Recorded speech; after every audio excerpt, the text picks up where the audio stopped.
My God, one of these two idiots is the father of my child, thrusts Lily into a whirlwind of emotions. As she navigates through a web of secrets and revelations about Alex and James, the potential fathers of her child Lily's world is turned upside down.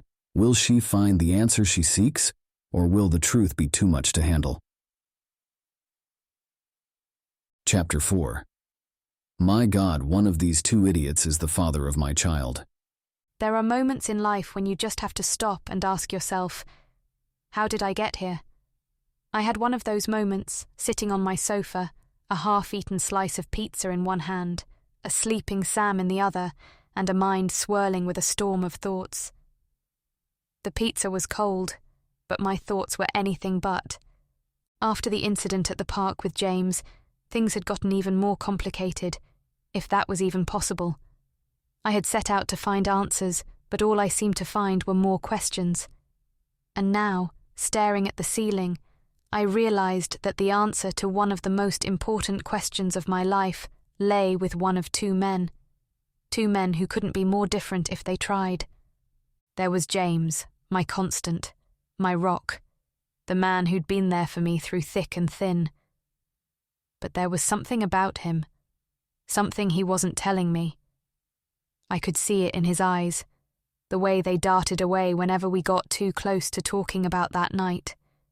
It was like he was hiding a part of himself, a part he was scared to show. And then there was Alex. Enigmatic, elusive Alex. He had appeared out of nowhere and turned my world upside down. Our conversation at the cafe had been a revelation, but it had also left me with a gnawing sense of uncertainty. He seemed sincere, but there was a part of me that couldn't help but doubt. Could I really trust a man I barely knew, a man who had disappeared as quickly as he had appeared? As I lay there with Sam's gentle breathing a steady rhythm in the quiet room, I knew I had to make a decision. I couldn't keep living in this limbo, caught between the past and the future. I needed to know who Sam's father was, not just for my sake, but for his too. The next day I took a deep breath and made the call I'd been dreading. I arranged for a paternity test. It was time to face the truth, whatever it might be. James agreed to take the test without hesitation.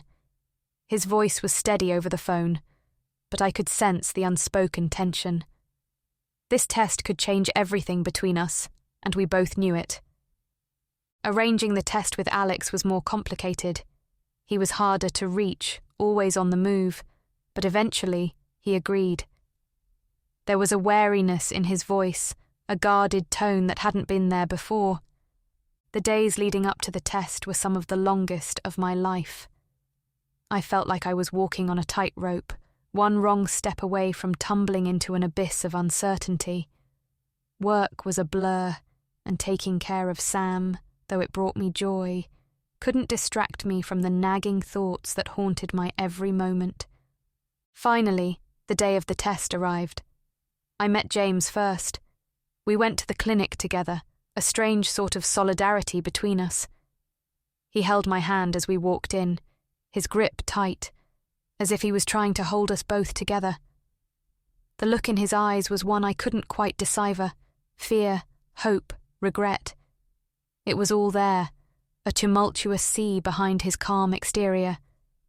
Then it was Alex's turn. He met me at the clinic later that day, his demeanour cool and composed. But even he couldn't hide the flicker of emotion that crossed his face as he saw Sam, his potential son, for the first time. There was a moment, brief and fleeting, where our eyes met, and I saw a glimpse of something raw and unguarded. The tests were done, the swabs taken, and all that was left was to wait. The wait was excruciating, each day stretching out like a lifetime. I found myself watching Sam, studying his features, trying to find traces of James or Alex in his face. But he was his own person, a beautiful, unique blend that defied easy categorization. And then, one ordinary Thursday, with the sun shining and the birds singing like it was just another day, the results came in. I stared at the envelope in my hands, my heart pounding in my chest. This was it, the moment of truth. The answer to the question that had been haunting me was right there, just a tear of paper away. But as I stood there, about to open the envelope, I hesitated. A part of me was scared, terrified of what I would find. What if knowing the truth changed everything? What if it changed nothing? I took a deep breath, steadied my shaking hands, and opened the envelope. The paper inside was crisp and official, the words typed in neat, emotionless rows. My eyes scanned the lines, searching for the answer. And then, there it was. The name of Sam's father, a name that brought with it a flood of emotions, a torrent of memories and possibilities. But just as I was processing the revelation, my phone rang.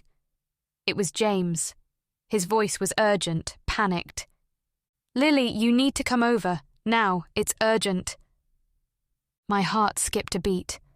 What now? What else could possibly happen? As I rushed out the door, the test results clutched in my hand. I knew one thing for certain. My life was about to change, all over again. To be continued.